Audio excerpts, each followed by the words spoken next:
Hey guys, how's it going? My name is Petters, and to thank you all for 8,000 subscribers, I'm going to show you all how to randomize your Pokemon games. Now, a few of you have had a little bit of trouble with this. They're wondering how to do it. So, I'm going to really quickly explain how to do it. Now, it's not difficult at all. If you follow this quick tutorial, you'll have it randomized in no time. So you want to go to Google, you want to type in Pokemon Universal Randomizer, as I have here, and then click on the first link. There you go. So it takes you to this web page. It looks kind of, I don't know, it looks kind of iffy. So you just want to head to downloads and get it by clicking here.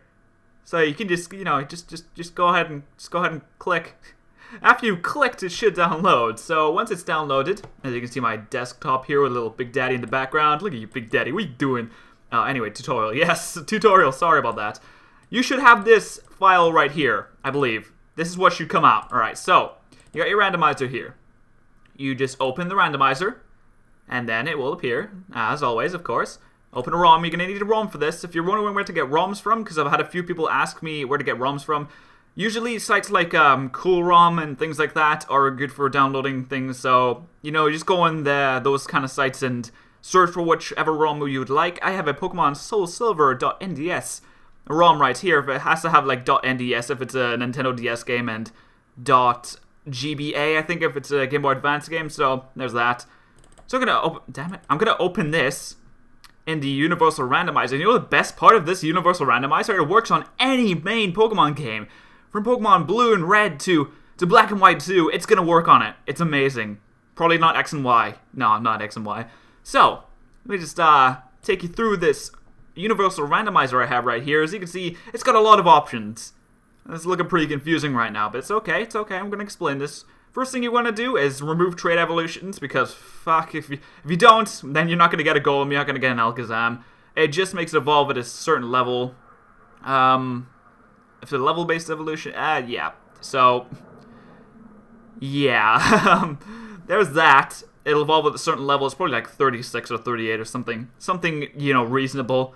And then you have all this. So, Pokemon-based statistics, if you don't know what that is, it's the base stats that the Pokemon has that will dictate how their stats grow and stuff like that, along with EVs and IVs and things like that. Very complicated stuff, but if you want to randomize that, you can, which will make it so, you know, the base statistics are not what you would find on, say, if you went on Cerebi and you looked at a Pokemon, it would show at the bottom their statistics. It would make it completely random. You can also randomize the Pokemon abilities and allow Wonder Guard.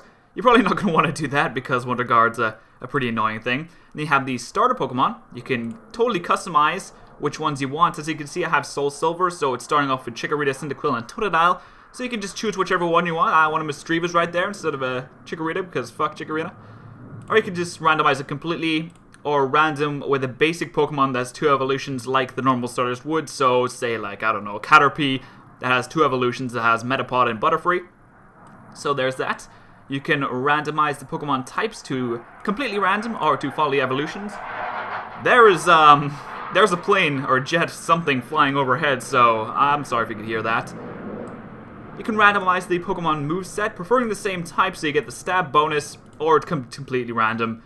You can randomize Trainer's Pokemon to random, and then has all these options. So a rival would keep a starter through the entire game. So the Pokemon they choose at the start, they would keep that instead of it changing every time. A Pokemon with similar strength. So, you know, if you were going to find a Caterpie, you might find a Weedle instead. I don't know, a Wurmple, something like that. I don't know. It might not be the same type. It might just be the same strength. You don't find legendaries, or they don't use legendaries. No early Shedinja. You're probably going to want to tick that because frick Shedinja. You can randomize the trainer names and class, so you can do that if you wanted to.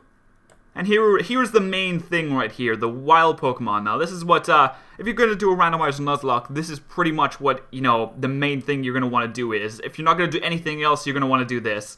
So you can make it completely random.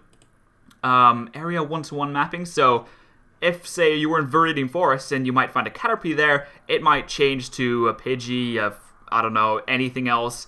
And for that area, all the Caterpies would be Pidgeys. You can do global 1-to-1, so if you were going to encounter a Caterpie in any route, then they would all turn to Pidgeys. That's at least what I think that does. I may be wrong. And you've got all of these things right here. Don't use legendaries. Minimum catch rate, which would bring up any, you know, catch rate of a Pokemon that's lower than 45 to 45. So it'd make difficult Pokemon easier to catch, basically. Static Pokemon, which is Pokemon that just sort of stay there, like any legendary encounters like Mewtwo, the 3 legendary birds and things like that. It could randomize it so it would trade a legendary for another legendary, and a normal Pokemon for another normal Pokemon. So a Snorlax for whatever, or completely random, of course, as always. You also have the option to randomize HMs and TMs. I don't know if I should... Yeah, it does only do TMs on random, because I was thinking, like, why would you want to do that? And the compatibility, if you just want to completely random or not. And move tutors, random, move tutor compatibility, things like that. So, now that we've been through there, you can also put it into race mode. Or, what's the race mode? Speed run, okay. So, no game-breaking moves. And randomize held items. So there's that. Once you have done it to your specific wantings, once you've got it exactly as you want, you just click randomize so you can save it. I'm going to call this one random soul silver. So you just click save, and it will save the ROM for you. So you can just sit back, relax, and let the thing do its work. And after a little while, it should finish saving, and it will say, do you want a log file of the randomization preserved, confirmed, and it basically, the log file will just tell you, what has been randomized, what's changed. If you put everything on completely random, it'll tell you all the trainers' Pokemon and things like that. So you basically have a whole thing of the game just ready for you in case you wanted to have a look at that. So, that's how you do that. If you wanted, unfortunately, a randomizer like on the 3rd gen Pokemon Emerald randomizer I don't have that anymore. That is gone. And the video that I got it from has been taken down, so I'm afraid you can't get that. I have no idea where to get it from.